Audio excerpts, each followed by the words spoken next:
Bonjour à tous et bienvenue à cette nouvelle édition de la revue de la presse camerounaise. Nous démarrons ce matin avec l'hebdomadaire confidentiel qui parle de l'affaire Sundance contre l'État du Cameroun et nous présente Momo et les 94 milliards de francs CFA. D'après le commentaire que fait pour nous l'hebdomadaire confidentiel, malgré la position clairement affichée par le gouvernement camerounais de s'attaquer à cette junior australienne dans le différend qui l'oppose au sujet de l'exploitation de la mine de fer de Balam, le ministre délégué auprès du ministère de la Justice a décidé de ramer à contre-courant. Selon Jean de Dieu Momo, il fallait dépêcher une délégation d'experts camerounais pour engager des tractations avec cette entreprise qui a tenté de spolier près de 94 milliards de francs CFA au Cameroun. Que se cachait-il derrière cette proposition, s'interroge le journal, qui nous propose d'ailleurs un retour sur un scandale qui a failli faire perdre plusieurs centaines de milliards de francs CFA à l'État du Cameroun. Nous avons également le quotidien Info Matin qui en parle et nous fait savoir que Momo capitule et se met à genoux. Il a joué avec le feu et s'est brûlé les doigts d'après le journal. Pour la nouvelle, Momo jette l'éponge après l'ultimatum de Ngongo. Vous voudrez bien éviter à l'avenir de prendre quelques initiatives sur ce dossier sans l'autorisation formelle de la présidence de la République, dixit Ngongo.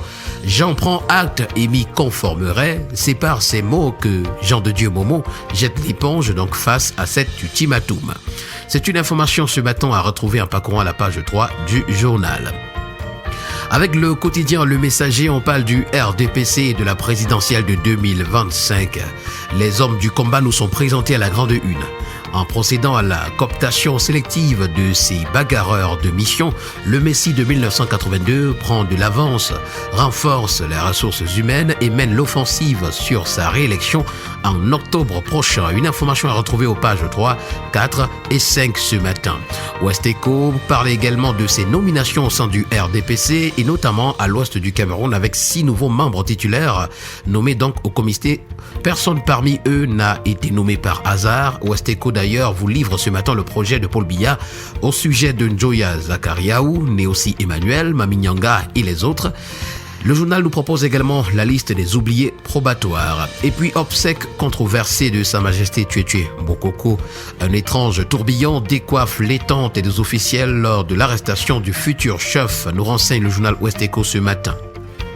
Avec le quotidien à capitaux publics, Cameroun Tribune, la lutte contre le terrorisme n'est pas encore finie. La dernière attaque survenue dans la localité de Wulgo au Nigeria avec un bilan de 12 morts parmi les soldats camerounais est venue remettre au goût du jour la nécessité d'une meilleure coordination des actions et d'une adaptation de la stratégie pour venir à bout de ce fléau. Le ministre délégué à la présidence chargé de la défense descend justement sur le terrain ce mercredi pour remobiliser les troupes. C'est à retrouver en page 3. Cependant, le quotidien régional d'information du Nord Cameroun, l'œil du Sahel de Guibaï Gatama, parle de Boko Haram et nous fait savoir que le Niger se retire de la force multinationale mixte. Le quotidien Vert Émergence qui en parle également titre Force multinationale mixte, le Niger claque la porte. Alors que la secte islamiste sévit toujours dans le bassin du lac Tchad et donc au Cameroun, cette annonce de retrait pourrait fragiliser la lutte. Le regard de l'expert Wana Emmanuel Boumakor sur la question nous est présenté ce matin dans les colonnes du journal. Nous continuons avec la nouvelle expression qui nous amène dans la localité de Penka-Michel où les faux dons d'un député nous sont présentés. Les semences de maïs qu'il a offertes aux femmes n'ont pas pu germer. Les cultivatrices bénéficiaires ont été contraintes de se débrouiller comme par le passé pour trouver d'autres semences. C'est une information à retrouver ce matin à la page 3 du journal. Pour le quotidien Mutation, on parle de l'affaire Bessinvat et c'est MTN qui est à bon compte. La Cour d'appel du littoral annule les saisies arrêts pratiqués par l'homme d'affaires Babadan Poulo sur les comptes bancaires de l'opérateur de télécommunications. Vers la fin du contentieux qui remonte à septembre 2022 peut-être d'après le journal. D'ailleurs, c'est à retrouver ce matin à la page 7.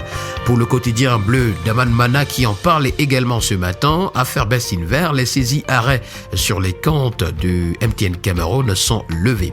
Et s'agissant de la reconstruction de la Sonara, l'étude de faisabilité a été lancée d'après le journal Le Jour. Le journal de l'économie parle ce matin de PwC Afrique francophone et nous présente les pistes de survie des firmes après le retrait de l'un des Big Four.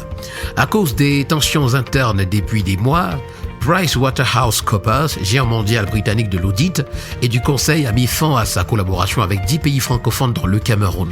Les anciennes filiales qui vont continuer leur activité en tant qu'entité indépendante doivent relever plusieurs défis pour rester compétitives, nous renseigne le journal Ce Matin à sa page 3.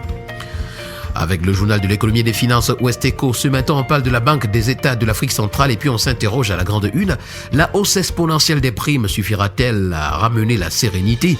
Et puis secteur portuaire, quand Gelcam se tourne vers le port autonome de Kribi après son litige avec le port autonome de Douala. Ces informations et bien d'autres sont à retrouver ce matin en parcourant les colonnes du journal. Le bi-hebdomadaire d'information générale Génération Libre ce matin parle d'insalubrité à Yaoundé et nous fait savoir qu'après le Premier ministre, c'est Célestine Ketia-Cortez qui remonte les bretelles au maire de la ville, Luc Messi, à Tangana. Les responsables de la mauvaise gestion des ordures sont donc trouvés ce matin, tel que nous le renseigne l'hebdomadaire Sans Détour.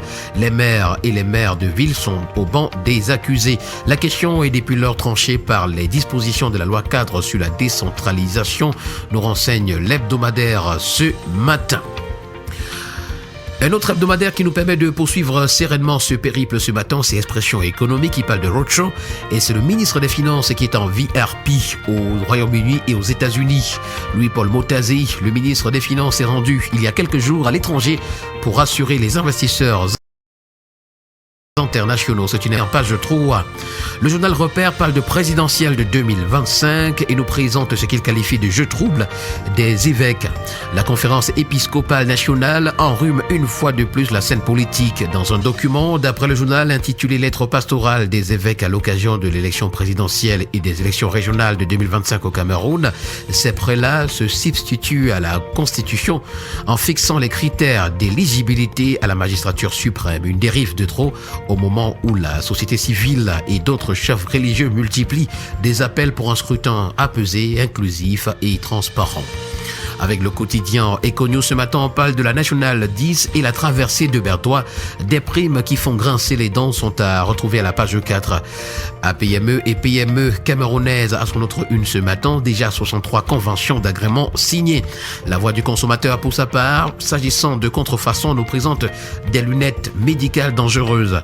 Dans plusieurs villes camerounaises, il n'est pas rare de voir les lunettes médicales étalées dans la rue d'après le journal. Elles sont même entremêlées avec d'autres types de lunettes que proposent les vendeurs ambulants aux passants. Et pourtant, la vente de lunettes médicales exige certaines normes sans lesquelles l'acheteur est exposé au risque des maladies graves telles que la cécité selon les spécialistes. Nous allons terminer le périple de ce matin avec le tri-hebdomadaire La Voix des Jeunes qui parle de la domestication de l'article 14 du protocole de Maputo. Les parlementaires recommandent d'après le journal. Et voilà qui a permis de mettre un terme à cette autre sortie de la revue de la presse. Merci à tous et agréable journée à vous.